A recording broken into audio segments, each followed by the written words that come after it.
Hello friends, स्वागत है आप लोगों का हमारे आज के इस वीडियो में। पिछले वीडियो में हम लोगों ने देखा था मूल अधिकार में जो पहला मूल अधिकार था समता का, समानता का अधिकार, उसके बारे में हम लोगों ने देखा था। आज हम लोग देखेंगे दूसरा जो मूल अधिकार है स्वतंत्रता का अधिकार, उसके बारे में देखेंगे। ये देखिए, दूसरा है मूल अधिकार स्वतंत्रता का अधिकार, जो कि अनुच्छेद संख्या 19 से लेकर के 22 तक में दिया गया है। तो इसे हम लोग देखते हैं। तो सबसे पहले अनुच्छेद 19 में हमें अभिव्यक्ति की आज़ादी है, हमें अभिव्यक्ति की आज़ादी दी गई, यानी कि हम अपनी भावना व्यक्त कर सकते हैं, इसकी आज़ादी दी गई। अब अनुच्छेद 19 के तहत में हमें 7 तरह की स्वतंत्रता दी गई है। अनुच्छेद 19 के तहत हमें 7 प्रकार की स्वतंत्रता दी गई है। पहला है बोलने की स्वतंत्रता, यानी हम बोल सकते हैं, हमें बोलने की स्वतंत्रता है। इसी के तहत देखिए मीडिया की स्वतंत्रता, मीडिया को स्वतंत्रता दी गई, वह कुछ भी बोल सकती है। इसी के तहत मीडिया आज कुछ भी बोल रही है। उसके बाद हमें मौन रहने की आज़ादी दी गई, हम मौन रह सकते हैं, यानी हम अपनी अभिव्यक्ति दर्शाने के लिए, हम अपनी भावना दर्शाने के लिए चुप भी रह सकते हैं, यानी मौन भी धारण कर सकते हैं। उसके बाद अब देखिए, जब इंडिया मैच जीतती है तो हम अपनी भावना किस तरह से व्यक्त करते हैं, भारत का झंडा लहरा करके। तो इसलिए हमें झंडा लहराने की भी आज़ादी दी गई है, हमें झंडा भी फहरा सकते हैं। उसके बाद देखिए, हमें जब बोलने की आज़ादी दी गई, हम जब किसी को कुछ बोल सकते हैं, बता सकते हैं, तो हमें उससे पूछने की भी आज़ादी होगी, हमें उससे पूछने की भी आज़ादी है। तो हमें पूछने की भी आज़ादी दी गई है अनुच्छेद 19 के तहत, जिसके तहत हम लोग आरटीआई करके सरकार से कुछ भी पूछ सकते हैं। जिस बारे में हमें जानकारी चाहिए होगी, हम उसके बारे में पूछ सकते हैं गवर्नमेंट से। तो अनुच्छेद 19 में पहला था बोलने की, यानी अभिव्यक्ति की आज़ादी। दूसरा देखिए, हमें सभा करने की आज़ादी दी गई है, यानी हम कुछ लोगों को इकट्ठा करके सभा कर सकते हैं। जब हम बोलेंगे, अच्छा बोलेंगे, तो लोग हमें सुनने के लिए आएंगे। जब सुनने के लिए आएंगे तो हम सभा, हमें बुलाना पड़ेगा, हम सभा बैठाएंगे, तभी हम बोल सकते हैं सभी लोगों को बोलने के लिए। तो हमें सभा करने की आज़ादी दी गई है। उसके बाद संगठन बनाने की आज़ादी दी गई है, हम कुछ लोगों को आपस में मिला करके एक संगठन भी बना सकते हैं। तो हमें संगठन बनाने की भी आज़ादी दी गई है। उसके बाद देखिए, चौथा है संचरण की आज़ादी, हमें पूरे भारत में कहीं भी घूमने की आज़ादी दी गई है। हम पूरे भारत में कहीं भी घूम सकते हैं, हम पूरे भारत में कहीं भी घूम सकते हैं, ठीक है। और उसके बाद दी गई हमें निवास की आज़ादी, यानी हम पूरे भारत में, अब जैसे हम कहीं घूमने गए, हमें वह जगह अच्छी लग गई, जैसे हम गए शिमला घूमने के लिए, वहाँ जगह हमको पसंद आ गया, तो हम कुछ दिनों के लिए वहाँ रह सकते हैं। रह लिए, कुछ दिन रहे तो और अच्छा लगने लगा, तो हम वहीं पर बस सकते हैं, वहीं पर बस सकते हैं। तो हमें कहीं भी निवास करने की स्वतंत्रता दी गई, हम कहीं भी पूरे भारत में किसी भी क्षेत्र में हम निवास कर सकते हैं। उसके बाद यहाँ देखिए, संपत्ति की भी स्वतंत्रता दी गई, यानी कि हम कहीं भी भारत के किसी भी कोने में संपत्ति को खरीद सकते हैं, भारत के किसी भी कोने में संपत्ति को खरीद सकते हैं, इसकी स्वतंत्रता दी गई। अब जब हम कहीं रहने के लिए जाएंगे किसी दूसरे जगह, पूरे भारत में, जहाँ मान लीजिए यदि बिहार में मेरा घर है, बिहार छोड़ करके यदि हम यूपी में गए, दिल्ली में गए, चाहे कलकत्ता गए या दक्षिण भारत में कहीं भी गए, तो हमें पहले रहने के लिए वहाँ तो संपत्ति खरीदनी होगी, ज़मीन खरीदना होगा, तभी तो हम वहाँ रह सकते हैं। तो इसमें संपत्ति अर्जित करने की स्वतंत्रता दी गई है। उसके बाद देखिए, सातवां है व्यवसाय करने की स्वतंत्रता। अब संपत्ति कैसे आएगी, जब तक हम कुछ काम नहीं करेंगे, कुछ व्यवसाय नहीं करेंगे, चाहे नौकरी नहीं करेंगे, तब तक हम संपत्ति कहाँ से खरीद सकते हैं। इसलिए हमें पूरे भारत में कहीं भी व्यवसाय की, नौकरी की आज़ादी दी गई है, पूरे भारत में कहीं भी काम कर सकते हैं। देखिए, ये तो दी गई हमें अभिव्यक्ति की आज़ादी के तहत, हमें बोलने की आज़ादी है। अब इसका मतलब ये नहीं कि हम किसी को पकड़ के गाली दे दें, यह हमारे बोलने की आज़ादी में नहीं आती है। वैसा ही अब देखिए, इसमें कुछ नियम बनाए गए हैं कि आप देश की एकता और अखंडता के खिलाफ नहीं बोल सकते हैं, ऐसी भाषा का प्रयोग नहीं कर सकते हैं जिससे कि देश की एकता और अखंडता को खतरा हो। उसके बाद आप सुरक्षा से संबंधित नहीं बोल सकते हैं, सुरक्षा व्यवस्था से के संबंध में आप नहीं बोल सकते हैं, किसी के मोरल के खिलाफ नहीं बोल सकते हैं, यानी किसी के सम्मान के खिलाफ आप नहीं बोल सकते हैं। उसके बाद किसी के कोर्ट के खिलाफ आप नहीं बोल सकते हैं, किसी कोर्ट के खिलाफ उसके विपरीत, उसके विरोध में आप नहीं बोल सकते हैं कोर्ट के। उसके बाद विदेशी संबंध में, यदि मान लीजिए हमारा किसी भी ऐसा कोई भाषा का प्रयोग नहीं कर सकते हैं जिससे हमारे विदेशी संबंध खराब हो। अब मान लीजिए कोई विदेश के राष्ट्रपति आए घूमने के लिए, अब मान लीजिए रूस के ही राष्ट्रपति आए पुतिन घूमने के लिए, अब घूमने के लिए आए, हम उनको देख करके उनके सामने गाली गलौज करने लगे, तो यह इसके तहत आपकी अभिव्यक्ति की आज़ादी आपकी वहाँ छीनी जा सकती है। इन सभी में से आप किसी के खिलाफ कुछ भी नहीं बोल सकते हैं। आपकी अभिव्यक्ति की आज़ादी है बोलने की, आप बोलिए, लेकिन इन सभी को ध्यान में रखते हुए तब बोलिए। अब ये सभा करने की आज़ादी दी गई है, अब सभा हम बुला सकते हैं। तो अब ऐसा नहीं कि आप आपातकाल की स्थिति में किसी देश के साथ युद्ध चल रहा है तो उस समय आप सड़क के किनारे एक सभा बुला करके आप आंदोलन कीजिए, इसकी आज़ादी नहीं है। संगठन बनाने की आपको आज़ादी दी गई है, आप संगठन बना सकते हैं, लेकिन वैसा संगठन जो देश के हित में हो, देश के समाज की एकता अखंडता को बनाए रखता हो, सुरक्षा को बनाए रखता हो। अब ऐसा नहीं संगठन बनाने की आपको आज़ादी दी गई है तो आप आतंकवाद से संबंधित संगठन बना लीजिए, ये आपके हमारे अभिव्यक्ति की आज़ादी के खिलाफ हो जाएगा। यदि आप कोई मान लीजिए आतंकवादी संगठन बना लिए तो ये तो हमारे देश की सुरक्षा के खिलाफ होगा, तो वैसा संगठन आपको बनाने की आज़ादी नहीं है। आप वैसा संगठन बना सकते हैं जिससे हमारे देश की एकता और अखंडता बरकरार रखे, हमारे देश की सुरक्षा व्यवस्था में कोई गड़बड़ी ना आए, किसी के मोरल को नुकसान ना हो। उसके बाद संचरण करने की हमें आज़ादी दी गई, पूरे भारत में घूमने की आज़ादी दी गई। तो इसका मतलब ये नहीं कि हम आरबीआई के ऑफिस में चले जाएंगे, कहेंगे हमको तो घूमने की आज़ादी, चारों बगल घूमने की आज़ादी दी गई, हम आरबीआई के ऑफिस में चारों बगल घूमेंगे, नोट जहाँ छप रहा है हम वहाँ देखेंगे घूमेंगे, तो यह आपकी संचरण की आज़ादी के भीतर नहीं आती है। आप पूरे भारत में घूम सकते हैं, लेकिन देश की एकता अखंड सुरक्षा, आप चले जाइएगा आरबीआई के ऑफिस में तो वह सुरक्षा के खिलाफ हो जाएगा, वहाँ सुरक्षा व्यवस्था के खिलाफ हो जाएगी। ठीक है, अब देखिए आपको निवास करने की आज़ादी, आप पूरे भारत में कहीं भी निवास कर सकते हैं। कुछ क्षेत्र वैसे हैं पूर्वोत्तर के राज्यों में जहां आपको निवास करने की आज़ादी नहीं है, लेकिन बाकी पूरे भारत में आप कहीं भी निवास कर सकते हैं।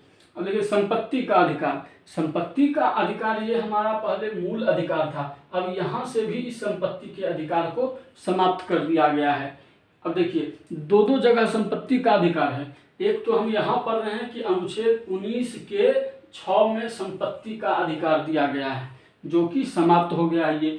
अब एक यहाँ देखिए अनुच्छेद, यहाँ जो भाग 3 का जो मूल अधिकार है, 7 मूल अधिकार, इसमें भी 6 नंबर पर एक संपत्ति का अधिकार है जो अनुच्छेद 31 के तहत है, इसे भी समाप्त कर दिया गया है। दोनों में देखिए डिफरेंस है, दोनों एक ही नहीं है।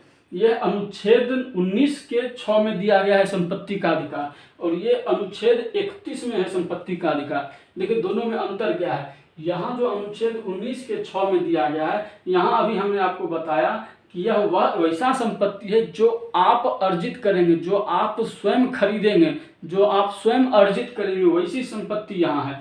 और लेकिन जो अनुच्छेद 31 में जो संपत्ति का अधिकार है, यह संपत्ति आपके पूर्वजों के द्वारा जो प्राप्त हुई है, यानी आपके पिताजी के द्वारा, आपके दादाजी के द्वारा जो आपको संपत्ति प्राप्त हुई है, वह संपत्ति आपको अनुच्छेद 31 के तहत है। लेकिन आप स्वयं जो संपत्ति खरीदेंगे, आप स्वयं जो अपने अर्जित करेंगे, वैसी संपत्ति को अनुच्छेद 19 के 6 के तहत रखा गया है। अभी वर्तमान में ये दोनों संपत्ति के अधिकार को कानूनी अधिकार में बदल दिया गया है। अब यह आपका मूल अधिकार नहीं है, यह कानूनी अधिकार हम आपको पिछले वीडियो में बता चुके थे कानूनी अधिकार क्या है।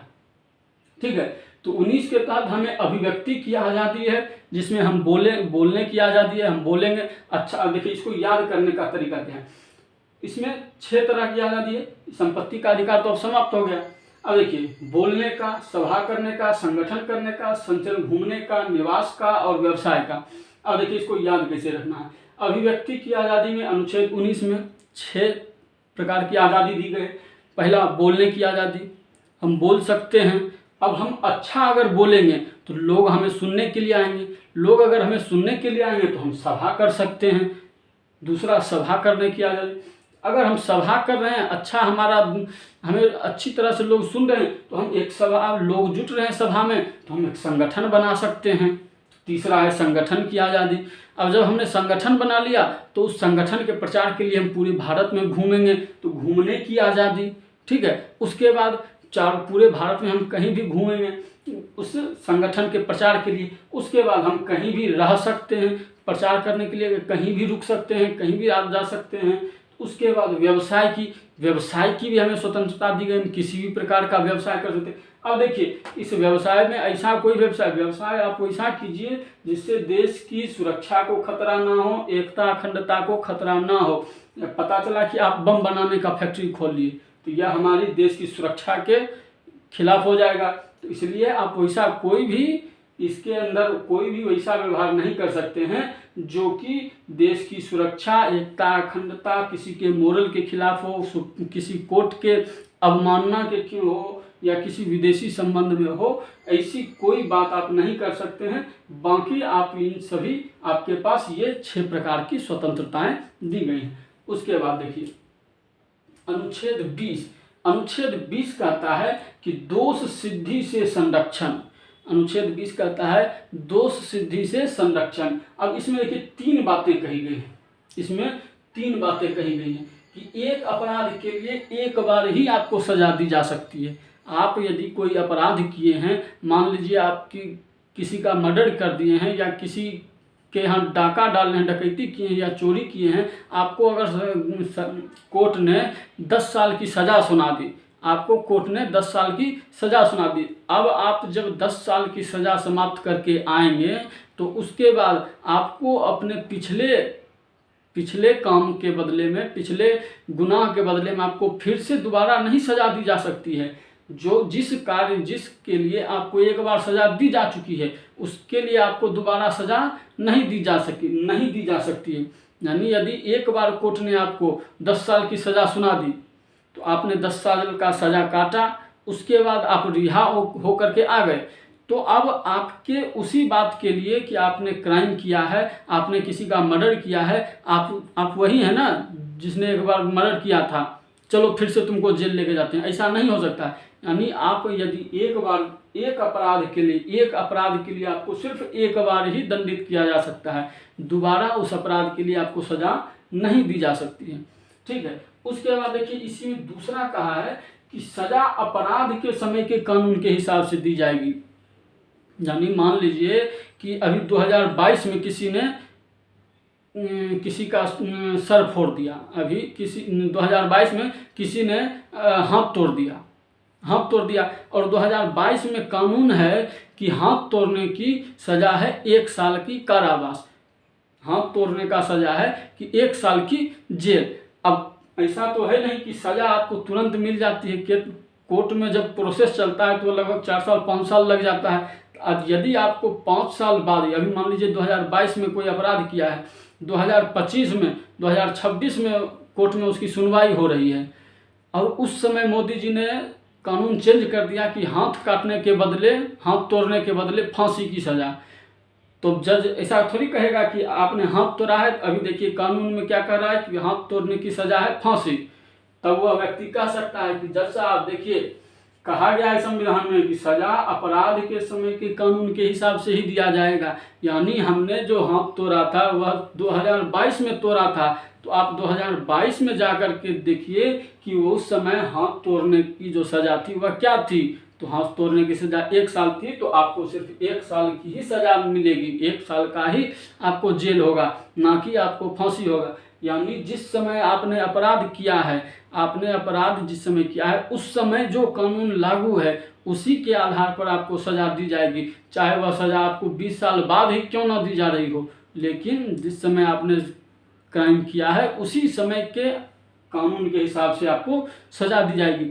ऐसा भी नहीं है कि पहले का कानून के हिसाब से सज़ा दी जा सकती है। यानी आपने 2022 में अभी किसी का हाथ तोड़ा, तो जज साहब ऐसा नहीं कर सकते हैं कि याद करो वह ज़माना जब मुग़लों का शासन, जिस समय हाथ के बदले हाथ, गले के बदला गला, ऐसा भी नहीं कर सकता है। इसमें भी कहेगा कि जिस समय जो वर्तमान में कानून है वही कानून के हिसाब से आपको सज़ा दी जाएगी, ना कि पहले का कोई कानून के हिसाब से और ना ही बाद के किसी कानून के हिसाब से। सज़ा आपको जब सुनाई जा रही हो, ना तो पहले का कानून लगेगा और ना ही बाद का। जिस समय आपने अपराध किया है उसी समय के कानून के हिसाब से आपको सजा दी जाएगी। उसके बाद देखिए इसमें तीसरा बात कहता है कि स्वयं के विरुद्ध गवाही के लिए बाध्य नहीं किया जा सकता है, यानी आपको अपने विरुद्ध आपको यह नहीं कहा जा सकता है कि तुम कबूल करो कि तुम ही ने उसका हाथ तोड़ा है, इसके लिए आपको बाध्य नहीं किया जा सकता है। हाँ, भले पुलिस में आप पुलिस की रिमांड में रहिएगा, पुलिस कस्टडी में रहिएगा, तो वहाँ वो मारेगी, आपको मारेगी, आपसे बुलवाएगी कि हाँ बोलो तुम ही ने हाथ तोड़ा है, तो आप वहाँ कबूल कर सकते हैं। लेकिन कोर्ट में पुलिस के पास जो दी गई बयान है, पुलिस के पास दिया गया बयान कोर्ट में मान्य नहीं होता है। इसीलिए आपको कहा गया है कि स्वयं के विरुद्ध आप गवाही देने के लिए आपको कोई बाध्य नहीं कर सकता है कि आप तुम बोलो कि तुम ही ने चोरी किया था, तुम ही ने हाथ तोड़ा था, ऐसा आपको कोई बाध्य नहीं कर सकता है। ठीक है, ये था हमारा अनुच्छेद 20। अब देखिए अनुच्छेद 21। अनुच्छेद 21 क्या कहता है कि प्राण एवं दैहिक स्वतंत्रता का अधिकार, यानी आपको आपके प्राणों की रक्षा करने का भी अधिकार है। दैहिक स्वतंत्रता, आपके प्राणों की भी स्वतंत्रता का अधिकार है, आपके दैहिक स्वतंत्रता का भी अधिकार है। अब देखिए पहले प्राण के बारे में, प्राणों की स्वतंत्रता में देख लेते हैं। यानी कि इसमें कहा गया है कि आपके प्राणों की रक्षा की जाएगी, आपको कोई आपके प्राण को छीन नहीं सकता, यानी आपको कोई मार नहीं सकता है। देखिए अब इसी में आता है अब पर्यावरण, इसी में आता है पर्यावरण। अब देखते होंगे सड़क पर गाड़ी चलती है, वो कितना धुआं छोड़ते रहती है, बहुत सारी गाड़ियां हैं जिन धुआं छोड़ते रहती हैं, तो वही जो उसका जो धुआं है वह पर्यावरण में फैल गया है, उसी धुएं को हम सांस के रूप में अंदर लेते हैं, तो उससे हमारा तबीयत खराब हो सकता है, उससे हमारी मृत्यु भी हो सकती है। तो इसलिए देखते होंगे कि गाड़ी का जब आपका पॉल्यूशन फैल रहेगा तो पुलिस आपके गाड़ी को जब्त कर लेगी, यानी पुलिस स्टेशन पर रख सकती है या आपके ऊपर फाइन लगाती है। आपका जब गाड़ी का पॉल्यूशन फैल रहेगा तो आपके ऊपर फाइन लगाती है पुलिस। किस लिए? तो इस पर्यावरण के रक्षा के लिए। जब पर्यावरण का रक्षा होगा तभी आपके प्राणों की रक्षा की जा सकती है, यानी आपके शरीर में गंदगी अंदर नहीं जा सकती है हवाओं के माध्यम से। इसके लिए कहा गया है पर्यावरण को शुद्ध बनाने के लिए सरकार कानून बनाएगी, और कानून बना भी है कि आप किसी भी गाड़ी का जिसका पॉल्यूशन फेल हो आप नहीं चला सकते हैं सड़क पे। उसके बाद देखिए कहा गया है दूसरा इसमें कि आत्महत्या, कोई दूसरा आपकी जान नहीं ले सकता है, तो आपको खुद को भी यह अधिकार नहीं है कि आप अपनी जान खुद ले लें। जब सरकार इतना कर रही है कि कोई दूसरा आपकी जान नहीं ले सकता है, तो आप खुद भी अपनी जान नहीं ले सकते हैं। यदि आप अपनी आत्महत्या का प्रयास करते हैं, यदि आप आत्महत्या का प्रयास करते हैं, मर जाते हैं तब तो कोई बात ही खत्म है। मर जाते हैं तब तो किसको सजा दी जाएगी। और यदि आत्महत्या करने का प्रयास किया और आप जिंदा बच गए तब आपको सजा दी जा सकती है, तब आपको सजा दी जाएगी अनुच्छेद 21 के तहत। यदि आप आत्महत्या का प्रयास करते हैं तो आपको सजा दी जाएगी, यानी कोई दूसरा जब आपको नहीं मार सकता है तो आप खुद भी अपनी जान नहीं ले सकते हैं। उसके बाद देखिए इसी में कहा गया है तीसरा कि स्वास्थ्य, आपके स्वास्थ्य का भी ध्यान रखा जाएगा। आपको अपने स्वास्थ्य की भी आज़ादी है, स्वतंत्रता है, आपके स्वास्थ्य का ध्यान रखा जाएगा, और ध्यान आपके स्वास्थ्य का रखेगी सरकार। तो इसके लिए आप देखते होंगे कि सरकारी अस्पतालों में, आंगनबाड़ी केंद्र में पोलियो का, खसरा का, इस सब का आपको टीका लगते रहता है। बच्चे के जन्म से लेकर के 6 साल तक के बच्चों को पोलियो का, खसरा का, इस सब का टीका देखते होंगे लगते रहता है। तो यह किसके लिए? तो आपके स्वास्थ्य की रक्षा के लिए यह किया जाता है, यानी प्राण की स्वतंत्रता में एक पर्यावरण आता है, दूसरा आप आत्महत्या नहीं कर सकते हैं, तीसरा आपके स्वास्थ्य की रक्षा की जाएगी। अब देखिए दूसरा है इसमें दैहिक स्वतंत्रता, यानी आपको दैहिक स्वतंत्रता भी है, तो इसके तहत आप एकांतवास भी कर सकते हैं। यदि आपको किसी के साथ नहीं मिलना है, किसी के साथ नहीं रहना है, तो आप एकांत में भी रह सकते हैं, यह आपके दैहिक स्वतंत्रता का हिस्सा है। उसके बाद विदेश यात्रा में भी आपको कोई नहीं रोक सकता, यह आपके दैहिक स्वतंत्रता का हिस्सा है। अब देखिए इसमें मेनका गांधी केस में इसमें हुआ था कि भारत सरकार ने मेनका गांधी का पासपोर्ट जब्त कर लिया था कि आप विदेश घूमने के लिए विदेश नहीं जा सकती हैं, भारत से बाहर आप नहीं जा सकती हैं। तो पहुंच गई सुप्रीम कोर्ट, तो वहाँ सुप्रीम कोर्ट ने कहा कि सरकार ये जो है विदेश यात्रा ये इसकी दैहिक स्वतंत्रता का हिस्सा है, आप इसे रोक नहीं सकते हैं। ठीक है। अब देखिए इसी में दूसरा कहा गया है कि निजता का अधिकार, यानी आप अपने किसी भी बात को निजता यानी गोपनीय रख सकते हैं, छुपा सकते हैं, आप अपने बात को छुपा सकते हैं, किसी के सामने उजागर नहीं कर सकते हैं। यह है आपकी निजता का अधिकार। और किसी को यह भी अधिकार नहीं है कि आपकी बातों को आपके द्वारा आप जिस बात को छुपाना चाहते हैं उसको कोई प्रकट करे।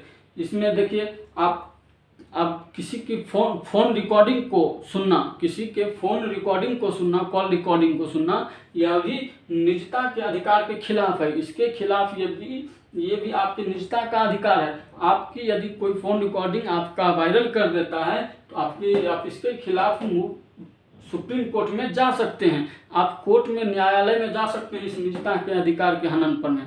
इसी के तहत दिया गया है कि आप किसी बात को गोपनीय रख सकते हैं, किसी के साथ शेयर नहीं करना चाहते हैं तो आप नहीं कर सकते हैं। इसी के तहत आपके फ़ोन की रिकॉर्डिंग कोई अन्य नहीं सुन सकता है।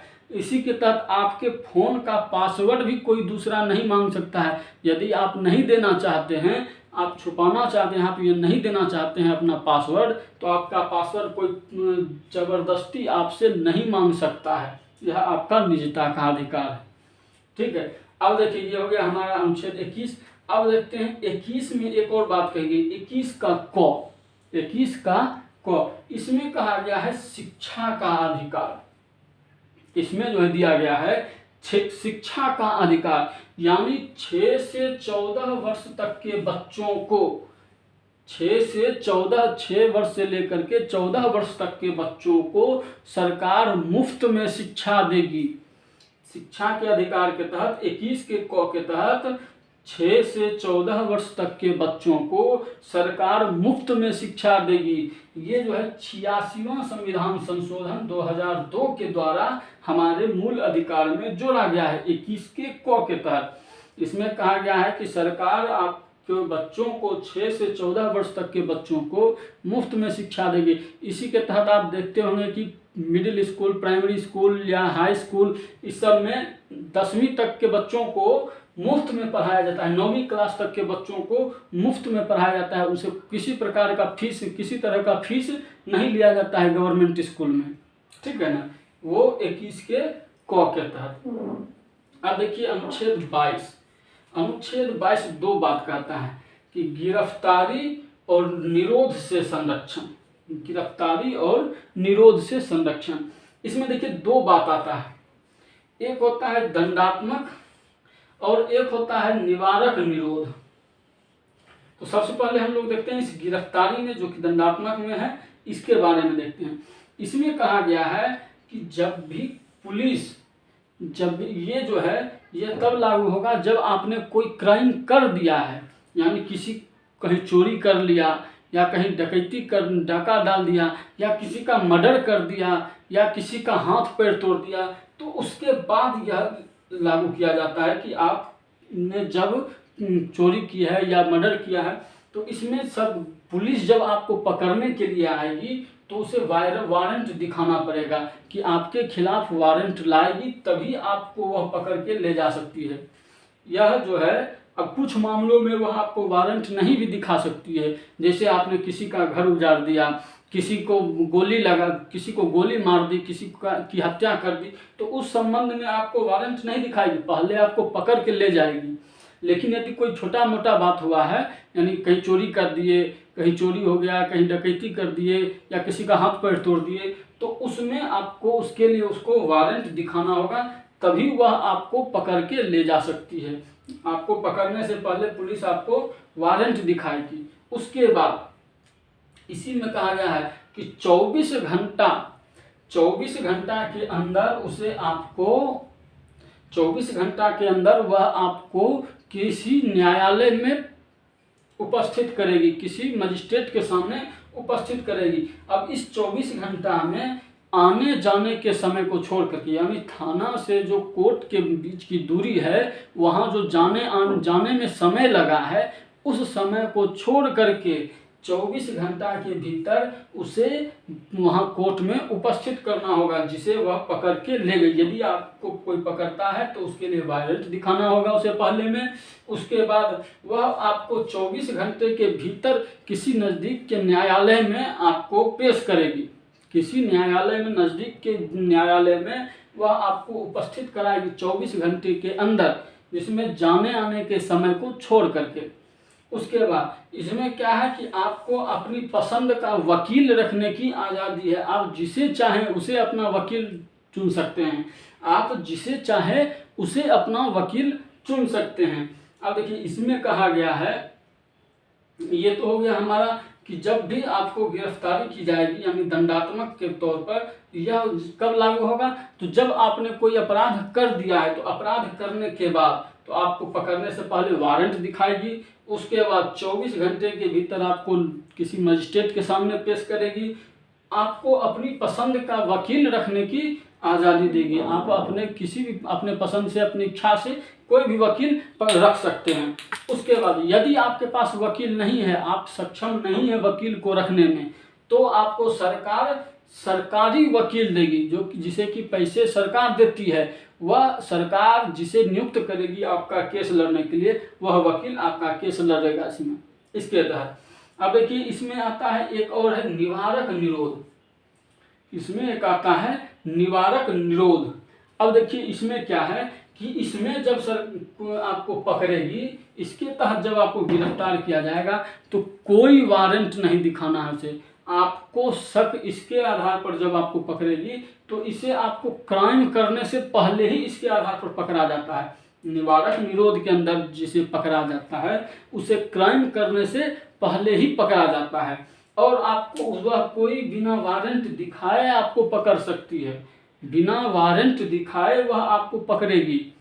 और 3 महीने तक, इसमें 3 महीने तक आपको नज़रबंद करके रख सकती है, चाहे वह थाने में हो, घर में हो, कहीं भी हो। 3 महीने तक आपको बंद करके रख सकती है। बिना वारंट दिखाए आपको पकड़ सकती है और 3 महीने तक 3 महीने तक आपको पकड़ के रख सकती है। और यह समय जो है 3 महीने से बढ़ाया भी जा सकता है। एक सलाहकार, यदि 3 महीना पूरा हो जाने पर सलाहकार बोर्ड ने अगर यह आदेश दे दिया कि इसके बाहर निकलने से समाज को खतरा है, तो आपके इस 3 महीने को बढ़ा करके 8 महीने भी किया जा सकता है, 9 महीने भी किया जा सकता है। यानी जब तक ना चाहे सलाहकार बोर्ड, तब तक आपको अंदर रख सकती है। जैसे आप एक पहले देखे होंगे, हिस्ट्री में एक देखे होंगे कि अंग्रेजों ने रॉलेट एक्ट लाया था। रॉलेट एक्ट लाया था। इसमें क्या था, बिना अपील, बिना वकील और बिना दलील का कानून। सेम टू सेम निवारक निरोध के अंदर वैसा ही कानून है। इसके तहत 3 महीने तक आपको गिरफ्तार किया जा सकता है। कोई वारंट, बिना वारंट के आपको गिरफ्तार किया जा सकता है। और 3 महीने तक आपको कोई वकील से भी, किसी से भी मिलने नहीं दिया जा सकता है। जैसे देखिए एग्जांपल में जम्मू कश्मीर, जम्मू कश्मीर से जब धारा 370 हटाया जा रहा था 370 हटाया जा रहा था, तो उस समय जम्मू कश्मीर के एक से एक बड़े से बड़े जितने भी नेता लोग थे, उन सभी को नजरबंद कर दिया गया था।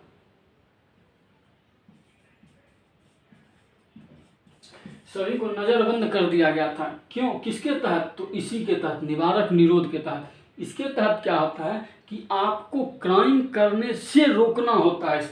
इसका मतलब होता है कि आपको क्राइम करने से, इसके अंदर वैसे व्यक्तियों को पकड़ा जाता है जो कि जिनकी उपस्थिति क्राइम करवा दे। इसके तहत तो है कि कोई व्यक्ति है जो क्राइम करेगा, जिसने क्राइम किया है, लेकिन इसके तहत होता है कि कोई वैसा व्यक्ति जिसकी उपस्थिति क्राइम करवा सकती है,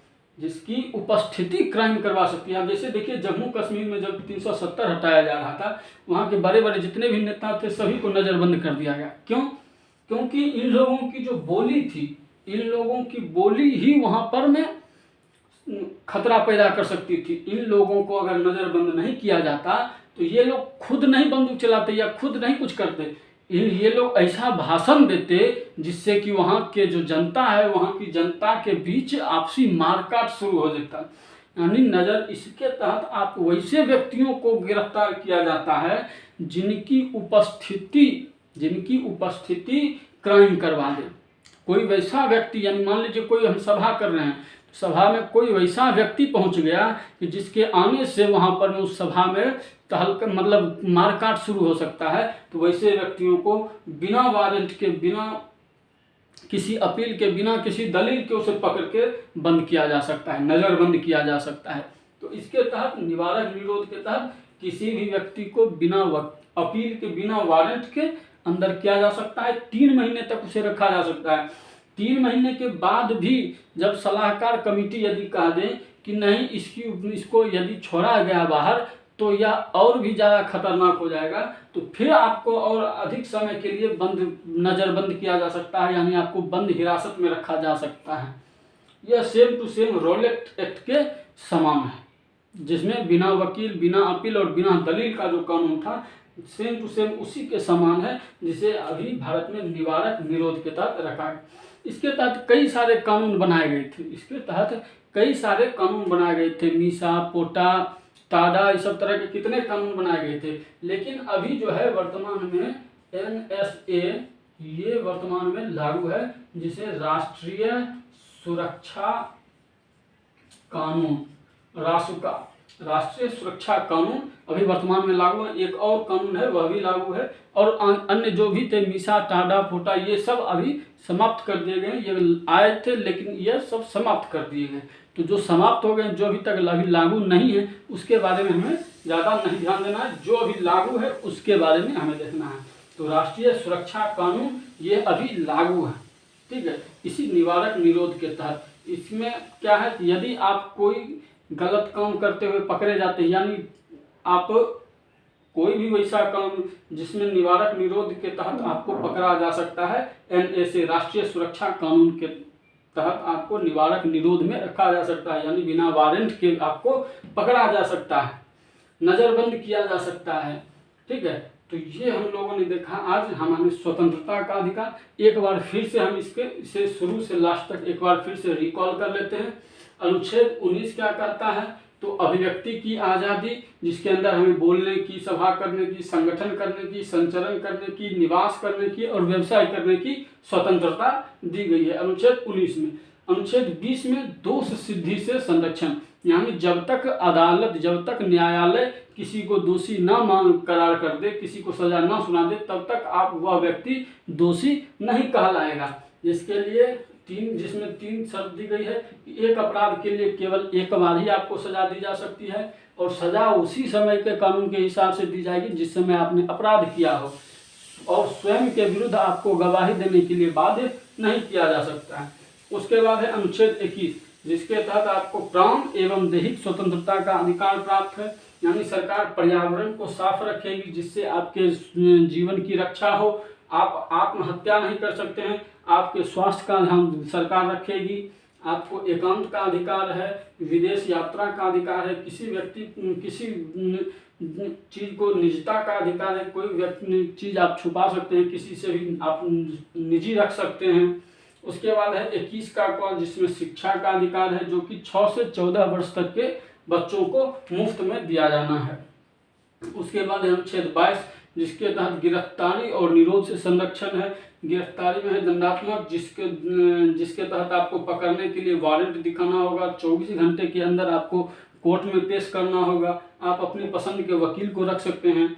निवारक निरोध के तहत आपको बिना वारंट के पकड़ सकती है, 3 महीने तक जेल में रख सकती है, और सलाहकार कमेटी की यदि बैठक हुई और उसने कहा तो 3 महीने से अधिक समय के लिए भी आपको रखा जा सकता है। इसके तहत वर्तमान में एक कानून है NSA, जो कि राष्ट्रीय सुरक्षा कानून रासुका अभी वर्तमान में चल रहा है। इसके तहत आपको नज़रबंद किया जा सकता है, आपको हिरासत में रखा जा सकता है, ठीक है। तो ये हमने देखा आज मूल अधिकार, जो कि दूसरा मूल अधिकार है स्वतंत्रता का अधिकार 19 से लेकर के 22 तक में। फिर अब हम लोग अगले वीडियो में देखेंगे शोषण के विरुद्ध अधिकार, जो कि अनुच्छेद 23 और 24 में है। तो उम्मीद करते हैं आप लोगों को आज का यह वीडियो पसंद आया होगा। पसंद आया हो तो लाइक करें, सब्सक्राइब करें, शेयर करें और कमेंट्स में ज़रूर बताएं।